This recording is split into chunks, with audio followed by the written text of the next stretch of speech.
I would just like to make a public service announcement before we start this review. Kipo is the most underrated show on Netflix.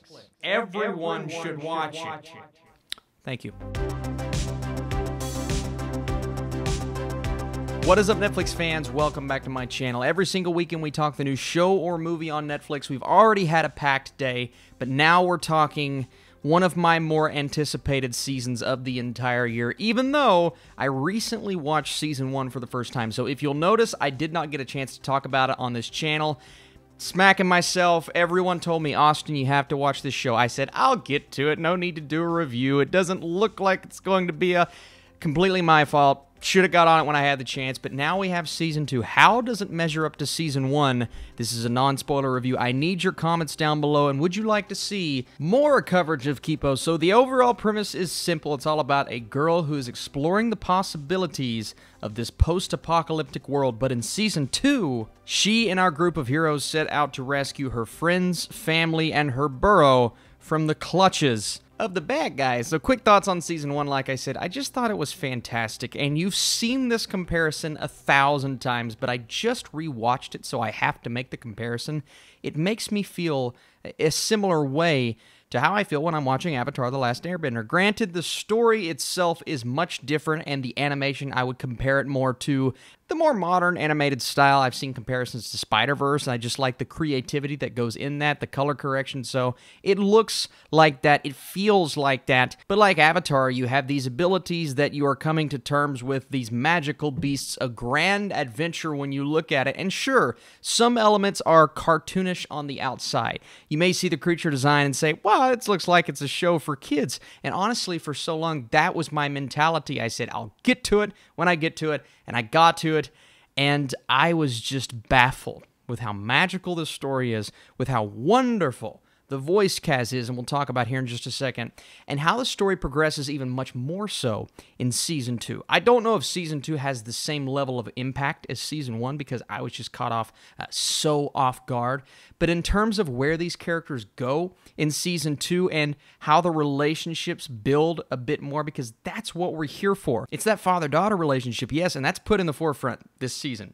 That's what I wanted to see, personally, and I'm so glad we got that. Obviously, they're in two different locations for the majority of the season because they are seeking out her people, trying to save them, but we get those flashbacks, we get those tender moments, we learn more about Kipo's mother this time around and where she came from. There is a mystery element to her lore that is explored in this show. And by the way, I want to say this.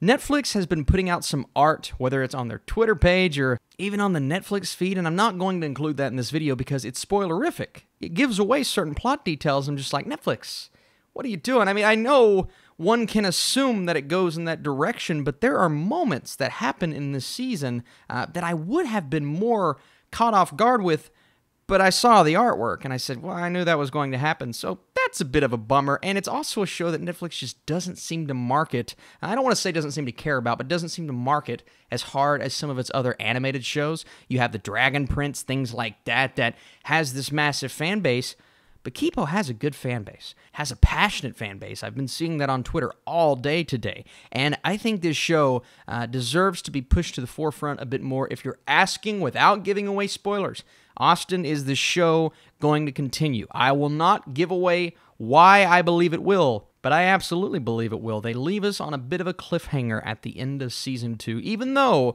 we do get some spectacular moments, and a lot of that comes down to the character development. Let's talk about this cast. You have genuine big names from Dan Stevens to Sterling K. Brown, who is Kipo's father, and his voice is just so soothing and mellow, and every time he gives her a piece of advice or pumps her up, motivates her to do something that maybe she doesn't believe she can do, that's fantastic. But Karen Fukuhara, who plays Kipo Oak, Sydney Michaela as Wolf, Dion Cole as Dave, and Coy Stewart as Benson. That's the main four. I mean, it's just, at this point, it's almost iconic to me. Even though I just recently watched season 1, I hear the voices, I know immediately who the character is.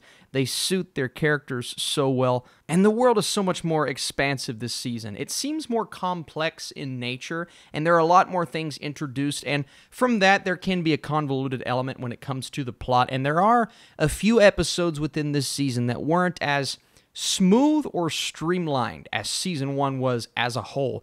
But because there's so much more involved here, you have a lot more meat to these relationships. You have the fact that Kipo now knows that she is part mute. She's grappling with her powers, where she comes from, her origins, learning more things about herself. You have the fact that we finally get a look into where Wolf came from, her origins. Obviously, we're going to learn more about Dave and Benson building some relationships this season. See, there are a handful of Kipo's friends that are with them at the beginning that do not get kidnapped with the rest of the burrow, so there are new friendships that form.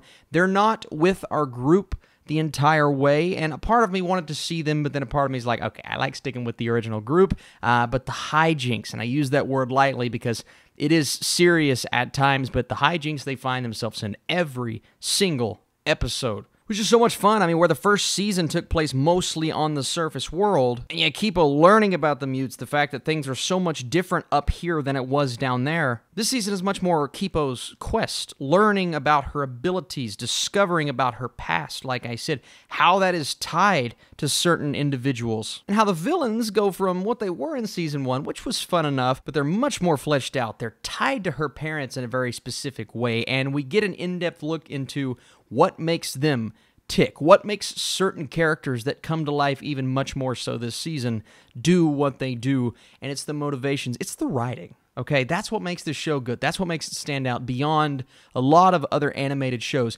It knows its audience. Yes, it knows it is a bright and colorful show, somewhat made for kids, but I think it realizes that it can be deeper than that. The themes and the messages that this show is trying to get across, whether it's believing in yourself, understanding that sometimes you have to make the sacrifice play, and even though the characters are much more exotic in this season, I guess that's the right word to use, the actual plot and the way we start to explore the past of some of these characters feels more grounded. We get scientific with certain aspects, and as we learn more about the other side of her family and her mother, we begin to see how things came about, and that was absolutely wonderful. So the utilization of flashbacks 1 and 2, the music, every single episode we get a song. That was how it was in season 1, but season 2, the songs stuck with me even more so. They were fantastic. I was humming them. They played through the credits, and just the title screen alone, I mean, that's how it was in season 1, but again, editing, Kipo learning as the audience learns who she is. It was just spectacular character progression, and I had so much fun with season 2, just as much fun as season 1. Thank you guys so much for watching this video. If you enjoy this show, be sure to leave your comments down below, but encourage your friends to watch Kipo. It is just one of the more underrated shows on Netflix, and if you enjoy this video, be sure to smash that thumbs up button. I have to go a 90%, a 9 out of 10 for season 2.